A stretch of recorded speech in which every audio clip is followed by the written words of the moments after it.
High, good night friends. তোমরা সবাই কেমন আছো? আশা করি সবাই খুব ভালো আছো। আমি আজকে ইভিনিংয়ে বানিয়ে নিয়েছিলাম হলো চিকেন চিজ স্যান্ডউইচ।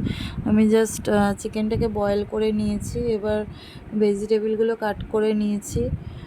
চিকেনগুলো বয়েল করে আমি টুকরো টুকরো করে নিয়েছি। এবার প্যানের মধ্যে একটু বাটার আর অয়েল দিয়ে এটাকে জাস্ট হালকা করে ফ্রাই করে নেবো ভেজিটেবলগুলো হালকা করে ফ্রাই হয়ে গেলে একটু নুন দিয়ে দিয়েছিলাম ওর মধ্যে, ওটা স্কিপ হয়ে গেছে।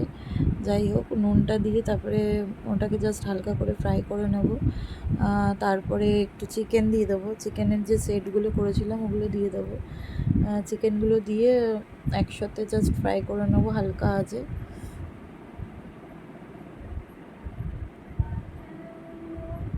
তো তোমরা দেখতে থাকো ভিডিওটা, কেমন লাগলো অবশ্যই অবশ্যই অবশ্যই জানিও। তো আমি এখানে চিকেনগুলো দিয়ে দিয়েছি।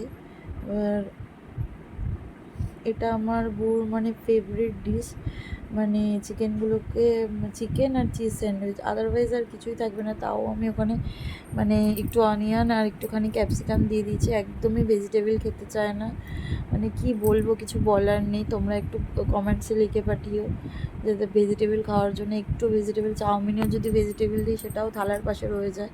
এটাও জানি না কি করবে। আমি যার জন্য শসা পেঁয়াজও খেতে চায় না কাঁচা, মানে এতটাই হেট করে, ভেজিটেবল একদম খেতে চায় না। ওই জন্য যতটুকু পারি অল্প অল্প দেওয়ারই চেষ্টা করি, কেননা থালার পাশে থাকে তো ওইগুলো আমাকেই খেতে হয়। যাই হোক, আমার স্টাফিংটা রেডি হয়ে গেছে। এবার আমি স্যান্ডউইচের মধ্যে জাস্ট সসটা দিয়ে দেবো, মানে ব্রেডের মধ্যে। আমাদের এখানে যে লোকাল ব্রেডগুলো পাওয়া যায় ওই ব্রেডগুলোই নিয়ে এসেছিলাম। স্পেন্সারে গেলে অবশ্য পেতাম।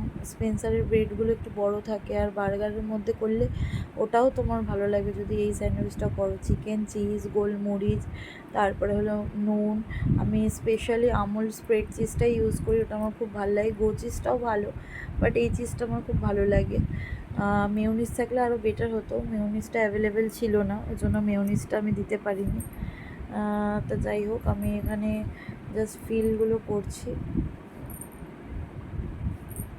তা আমার একটা স্যান্ডউইচ কমপ্লিট হয়ে গেছে। দেন আমি আরেকটা স্যান্ডউইচের স্টাফিংটা ওর মধ্যে ভরে আরেকটা স্যান্ডউইচ রেডি করব। এবার এক এক করে স্যান্ডউইচগুলো আমি রেডি করছি। তা যাই হোক, চামচে যতই করো হাত দিয়ে না করলে ভালো লাগে না। চামচে সসটা ঠিক আছে, বা স্টাফিংটা দেওয়ার সময় না বারবার এদিক ওদিক পড়ে যাচ্ছিলো, ওই জন্য হাত দিয়েই আমাকে করতে হয়েছে। আফটার অল বাঙালি তো, ওই জন্য। তো যাই হোক, তো তোমরা দেখতে থাকো ভিডিওটা।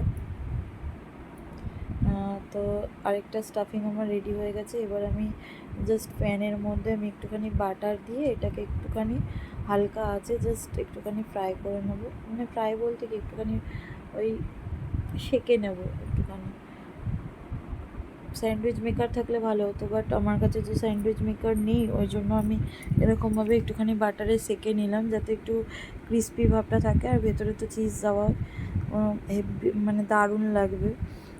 আর তোমরা এর মধ্যে শসা, পেঁয়াজ, টমেটো মানে গোল গোল করে কেটে যদি দাও আরও সুন্দর খেতে লাগবে, আর একটু মেয়োনিজ যদি অ্যাড করে দাও তাহলে আরও বেশি ভালো লাগবে। তো এইভাবেই আমি একটা একটা করে মানে স্যান্ডউইচগুলো রেডি করে নিচ্ছি। তো তোমরা দেখতে থাকো ভিডিওটা, আর অবশ্যই তোমরা বাড়িতে এটা ট্রাই করো। সন্ধ্যাবেলায় টিফিন হিসাবে অনেক ভালো আর হেলদি খাবার। ওই তেলে ভাজা চাউমিন, চপ এইসব খাবার থেকে এইগুলো অনেক হেলদি খাবার। আমার মতে এগুলো অনেক হেলদি খাবার, এবার কার কী মতে আমি জানি না, বাট অনেক হেলদি খাবার এগুলো। চিকেনও ভরপুর থাকে, তোমার প্রোটিনেরও কোনো অভাব হবে না, অয়েলও তোমার থাকে না, একদমই লো অয়েল। বাটারটা থাকে, বাটার বাটার ছাড়া তো হবেই না, বাটার না দিলে ভালোও লাগে না। আমার তো বাটার খেতে খুবই ভালো লাগে, আর পাউরুটি বাটারের কম্বিনেশন তো আগাগোড়াই ভালো লাগে। আর এরকম স্যান্ডউইচের মধ্যে বাটার দিয়ে এরকম যদি একটুখানি সেঁকে নেওয়া হয় তাহলে এই ব্যাপারটা খুব দারুণই লাগে। এটা যদি স্যান্ডউইচ মেকারের মধ্যে করা হতো তাহলে বেশ মানে একটা শেপের মতন আসে, দাগ দাগ দাগ দাগ, ওটা আমার খুব ভালো লাগে। তা যাই হোক, ফাইনালি আমার স্যান্ডউইচগুলো রেডি হয়ে গেছে। এটা